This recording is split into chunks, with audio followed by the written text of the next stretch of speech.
Hi friends, இன்றைக்கி வீட்லேயே simple பிரிந்தி recipe எப்படி பண்ணுறதுன்னு பார்க்கலாம். அதுக்கு தேவையான ingredients: masala items, ginger garlic paste 1 tablespoon, chilli powder 1 tablespoon, garam masala தூள் 1 டேபிள் ஸ்பூன், உப்பு தேவையான அளவு. இன்றைக்கி நான் பாஸ்மதி ரைஸ் எடுத்திருக்கேன். 2 கப் பாஸ்மதி ரைஸை ½ அன் ஹவர் ஊற வச்சுருக்கேன். 1 கப் மீல் மேக்கர், 4 கப் தண்ணி. 1க்கு 1.5 போதுமானது. நம்ம டைரெக்டாக குக்கரில் வைக்க போகிறோன்றதுனால ½ கப் சேர்த்து எடுத்திருக்கேன். வெஜிடபிள்ஸ்: வெங்காயம், பச்சை மிளகா, கேரட், உருளைக்கிழங்கு, மல்லி, புதினா. இதெல்லாம் வச்சு பிரிந்தி எப்படி செய்யறதுன்றதை நம்ம பார்க்கலாம். அடுப்பை பற்ற வச்சுக்கிட்டு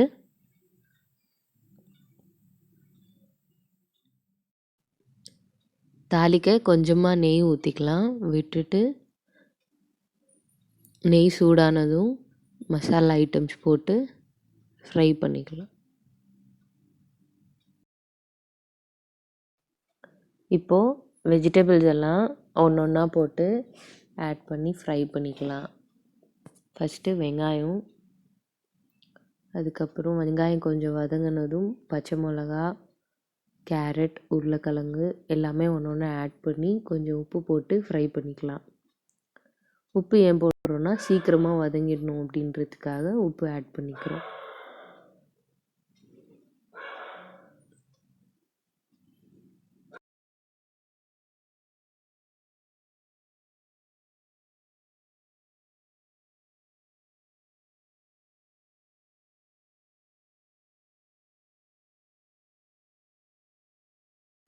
வெஜிடபிள்ஸ் ஃப்ரை ஆகிறதுக்குள்ளே நம்ம மீல் மேக்கர், அரிசி எல்லாம் சோக் பண்ணி வச்சுருக்கிறத எடுத்து ஃபில்ட்ரு பண்ணி வச்சுக்கலாம்.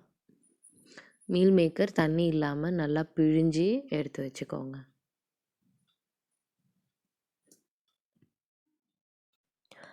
காய்கறி வதங்கிட்டு இருக்கும்போதே இஞ்சி பூண்டு பேஸ்ட்டும் போட்டு நல்லா பச்சை வாசனை போகிற வரையும் வதக்கிக்கலாம். வதக்கினதுக்கப்புறம் நம்ம மசாலா ஐட்டம்ஸ் எல்லாம் கொஞ்சம் கொஞ்சமாக ஆட் பண்ணிக்கலாம். கரம் மசாலா தூள் 1 tablespoon, chilli powder 1 table spoon, உப்பு தேவையான அளவு. உப்பு காரம் ரெண்டுமே உங்களுக்கு எவ்வளோ தேவையாக இருக்குமோ அதுக்கேற்ற மாதிரி ஆட் பண்ணிக்கோங்க. கொஞ்சம் தண்ணி ஊற்றி கருகாமல் இருக்கிறதுக்கு ஃப்ரை பண்ணிக்கலாம்.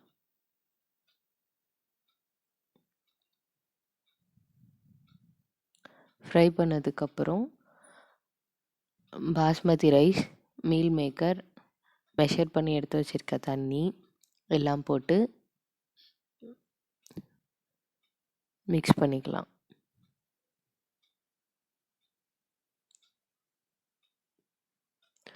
மிக்ஸ் பண்ணதுக்கப்புறம் 5 to 8 மினிட்ஸ் குக்கரில் விசில் போடாமல் மீடியம் ஃப்ளேமில் வச்சு இறக்கிக்கலாம்.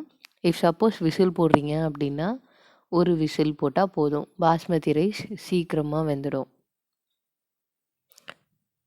இதில் நம்ம ஃப்ளேவருக்காக மல்லியும் புதினா இலையும் கொஞ்சம் ஆட் பண்ணிக்கலாம்.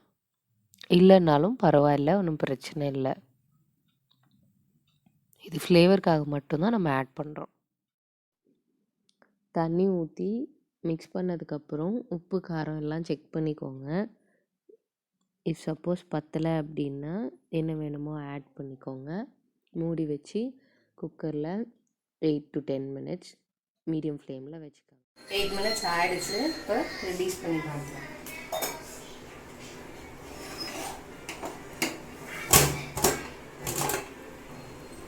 இப்போது கலந்துடும். கடைசியாக மல்லி புதினா போட்டு இறக்கிடலாம்.